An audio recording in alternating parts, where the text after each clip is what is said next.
नमस्कार विद्यार्थी मित्रांनो, जोशना पवार या यूट्यूब चॅनलमध्ये आपल्या सर्वांचे मनापासून स्वागत आहे। आज आपण इयत्ता 6वीच्या वर्गाची मराठी विषयाची संकलित मूल्यमापन 2 2023-24 प्रश्नपत्रिका उत्तरांसहित अभ्यासणार आहोत।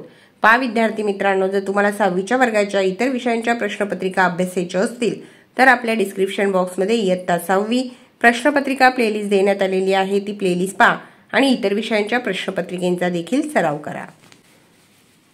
पहा या ठिकाणी प्रत्येक प्रश्नाला किती गुण दिलेले आहेत ते त्या ठिकाणी दिलेले आहेत आणि जरी तुमचा हा पेपर झाला असेल तरी तुम्ही याच पद्धतीने उत्तरे लिहिली आहेत का ते चेक करून घ्या। तोंडी चाचणी प्रश्न पहिला, पुढील प्रसंगाविषयी तुझे मत सांग 3 गुणांसाठी। तुझ्या घरात रोज सकाळच्या वेळी कोणकोणती कामे केली जातात याविषयी माहिती सांग। संकटाच्या वेळी ब्रह्मध्वनीचा वापर तू कशासाठी करशील ते सांग। प्लास्टिक पिशवीचा वापर बंद करणे का गरजेचे आहे याविषयी तुझे मत सांग। अशा पद्धतीने 3 गुणांसाठी 3 प्रश्नांची उत्तरे तोंडी सांगायची आहेत। प्रश्न दुसरा, खालील परिच्छेदाचे प्रकट वाचन कर 4 गुणांसाठी। पहा या ठिकाणी एक परिच्छेद दिलेला आहे आणि तो तुम्हाला योग्य आरोह अवरोहासह योग्य विरामचिन्हांचा उपयोग करून ते वाचायचं आहे। प्रश्न तिसरा, इयत्ता 6वीतील कोणतीही एक कविता गाणे योग्य आरोह अवरोहांसह साबिने करून दाखव 3 गुणांसाठी। आणि 6वीच्या वर्गातील एखादी कविता तुम्ही त्या ठिकाणी म्हणून दाखवायची आहे 3 गुणांसाठी। असा तोंडी परीक्षेचा पेपर 10 गुणांसाठी होता। आता लेखी चाचणी प्रश्न चौथा, खालीलपैकी तू पाहिलेल्या कोणत्याही एका प्रसंगाबद्दल 8 ते 10 वाक्यात स्वतःच्या शब्दात वर्णन लिही 5 गुणांसाठी। पहा 3 प्रसंग दिलेले आहेत। मी पाहिलेला अपघात, विजयी मिरवणूक, अचानक पडलेला पाऊस। त्यापैकी आपण मी पाहिलेला अपघात याविषयी वर्णन पाहू। आमची शाळा सुटली होती। आम्ही काही मैत्रिणी गप्पा मारत घरी जात होतो। तेवढ्यात एक मोटरसायकल झुझू आवाज करत झिगझॅग वळणे घेत वेगाने पुढे गेली आणि कसे झाले हे कळले नाही, पण मोटरसायकल घसरली। चालवणारा माणूस दूर उडाला। तेवढ्यात त्यांच्या मागून येणाऱ्या 2 गाड्या धडाधड एकमेकांवर आदळल्या। समोरून येणारी गाडी उभ्या असलेल्या गाडीवर आदळली। लोक धावले, पोलिसही तात्काळ धावत आले। तेवढ्यात कुठून तरी एक रुग्णवाहिकाही आली। ते दृश्य आठवले की आजही माझ्या अंगावर काटा उभा राहतो। हा अपघात मी कधीही विसरणार नाही। त्यानंतर आहे प्रश्न 5वा, खालील परिच्छेद काळजीपूर्वक वाच व त्याखाली दिलेल्या प्रश्नांची उत्तरे लिही 5 गुणांसाठी। या ठिकाणी परिच्छेद दिलेला आहे। परिच्छेद मी वाचत नाही, त्यामुळे आपला व्हिडिओ जास्त मोठा होईल। व्हिडिओ थांबून तुम्हीच परिच्छेद वाचून घ्यायचा आहे आणि त्या परिच्छेदावर आधारित प्रश्न, वरील परिच्छेदात मराठी शिवाय इतर कोणती भाषा आलेली आहे? उत्तर आहे हिंदी। प्रश्न 2 गुणांसाठी, खेळताना तुझा पाय मुरगळला तर कोणते 2 घरगुती प्राथमिक उपाय करशील ते लिही। तेल लावून मालिश करेन आणि दुसरे आहे गरम पाण्याने शेकेन आणि तिसरे आहे मलम लावेन।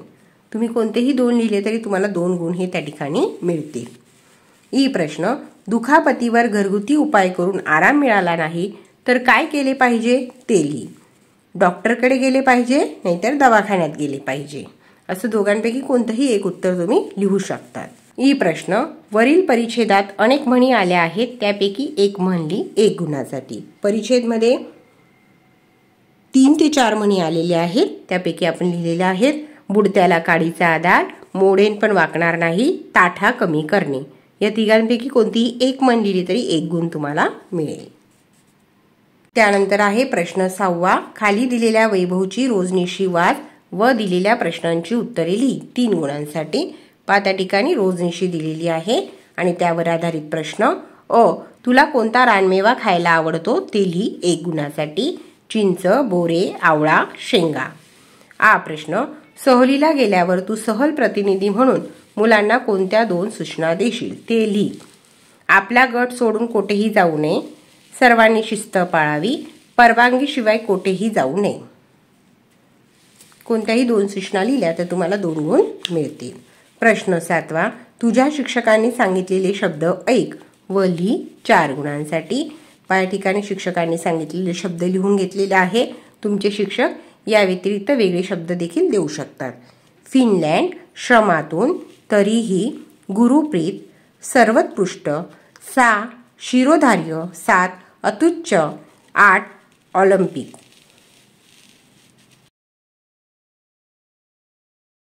प्रश्न 8वा, खालीलपैकी कोणतीही एक घटना किंवा प्रसंग थोडक्यातली 4 गुणांसाठी। बघा, आजी आजोबा आई वडील किंवा इतर नातेवाईकांनी सांगितलेली त्यांच्या बालपणीची घटना लिहायची आहे, किंवा तुझ्या मित्राने मैत्रिणीने सांगितलेला एखादा गमतीदार प्रसंग, किंवा तुझ्या घरात घडलेला एखादा आनंददायी प्रसंग किंवा घटना। त्यापैकी आपण माझ्या मित्राने सांगितलेला एखादा गमतीदार प्रसंग लिहिणार आहोत। एकदा मला आणि माझ्या मित्राला तास चालू असताना मध्येच भूक लागल्यामुळे डब्बा खाण्याची इच्छा झाली। मधली सुट्टीपर्यंत कळ काढ म्हटलं तर नाही, मग डब्बा उघडणे आणि आवाज न करता हळूहळू खाणे यात वेगळीच गंमत भेटली। नंतर बाकीच्या मुलांच्या लक्षात येऊन ते आमच्याकडे बघू लागले। त्यात आम्हाला आमचे हसू आवरणे कठीण झाले आणि भर वर्गात संयम सुटून दोघेही वेड्यासारखे मोठ्याने हसून आरोळी ठोकली।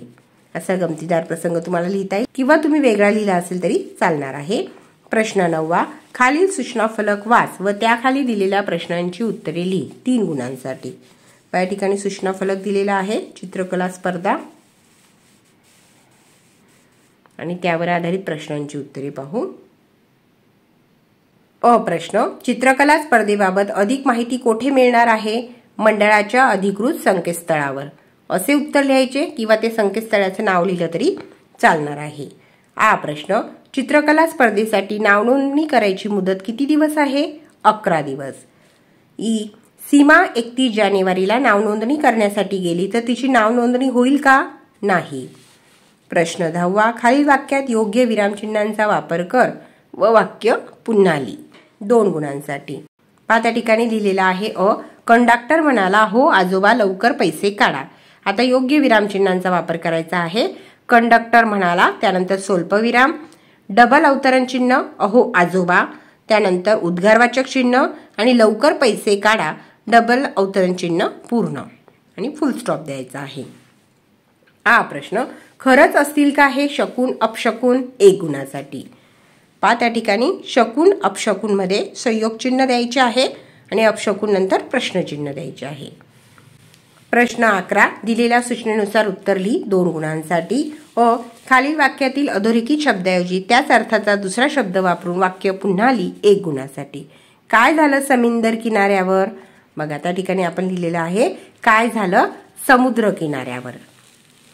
प्रश्न, खालील अपूर्ण परिच्छेदात रिकाम्या जागी योग्य वाक्प्रचार वापरून परिच्छेद पूर्ण कर। अजय 8वीत शिकणारा मुलगा, अत्यंत साधा सरळ आणि सहकारी वृत्तीचा। आता 3 पर्यायापैकी आहे योग्य पर्याय 1, मैदान गाजवायचा। अभ्यासात जेवढा हुशार तेवढाच खेळातही तो मैदान गाजवायचा। प्रश्न 12वा, तुझ्या परिसरातील पुढीलपैकी एका व्यक्तीविषयी 10 ते 15 वाक्यात माहिती लिही 5 गुणांसाठी। डॉक्टर, शेतकरी, सफाई काम करणारी व्यक्ती आणि शिक्षक। त्यापैकी आपण शेतकरी विषयी माहिती पाहू। भारत हा एक कृषी प्रधान देश आहे। शेतकरी हा भारतीय अर्थव्यवस्था व समाज व्यवस्थेतील एक मूलभूत घटक आहे। आपल्या मातृभूमीसाठी अन्नधान्य पिकवणारा, धरतीला सुजलाम सुफलाम बनवणारा शेतकरी रात्रंदिवस शेतात राबतो। थंडी, ऊन व पाऊस हे सगळं सहन करून शेतकरी आपल्यासाठी मेहनत करत असतो। शेतकरी आपल्या सर्वांचा अन्नदाता आहे। शेतकरी फार कष्टाळू असतो, त्याचे जीवन निसर्गावर अवलंबून असते। त्यानंतर प्रश्न 13वा, खालील उतारा वाच व त्याखाली दिलेल्या प्रश्नांची उत्तरे लिही 2 गुणांसाठी। या ठिकाणी उतारा देण्यात आलेला आहे।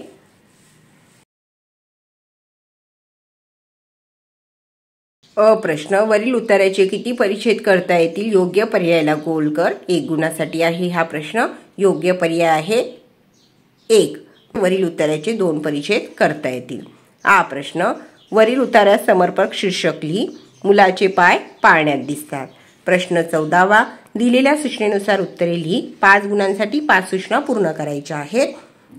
पाऊस पडण्याच्या क्रियेशी संबंधित असणारे एक क्रियापद लिही, जसे बरसणे, पडणे, कोसळणे, झोडपणे, टपटपणे यांच्यापैकी कोणतेही एक क्रियापद लिहिलं तरी तुम्हाला त्या ठिकाणी 1 गुण हा मिळेल। प्रश्न, खालील वाक्य वाच, अधोरेखित शब्दाचे निरीक्षण करून क्रियापदाचा प्रकार लिही 1 गुणासाठी। क्रीडांगणावर मुले खेळू लागली। खेळू लागली या शब्दाला अधोरेखित केलेले आहेत. क्रियापदाचा प्रकार आहे संयुक्त क्रियापद. ही प्रश्न खाली दिलेले वाक्य अपूर्ण वर्तमान काळातली 1 गुणासाठी. मी सिंहगड चढून गेलो. अपूर्ण वर्तमान काळातील मी सिंहगड चढत आहे. ही प्रश्न रिकाम्या जागी कंसातील क्रियापदाचे योग्य रूप वापरून परिच्छेद पूर्ण कर. 2 गुणांसाठी. उद्या परीक्षा संपेल. मी सुट्टीत गावाला जाईल. गावाला शेतात फिरेन. धान्याचे नमुने गोळा करेन. त्यांची माहिती मिळवून ती वहीत लिहून ठेवेन. शाळेत गेल्यावर ती बाईंना दाखवेन. पहा विद्यार्थी मित्रांनो, या ठिकाणी आपण इयत्ता 6वीच्या वर्गाची मराठी या विषयाची संकलित मूल्यमापन 2 प्रश्नपत्रिका उत्तरांसहित अभ्यासली. व्हिडिओ आवडल्यास व्हिडिओला लाईक करा आणि चॅनलला सबस्क्राईब करून ठेवा, जेणेकरून यापुढचे जे नवनवीन शैक्षणिक व्हिडिओ मी यूट्यूबवर टाकेन त्याची नोटिफिकेशन अगोदर तुमच्यापर्यंत पोहोचेल.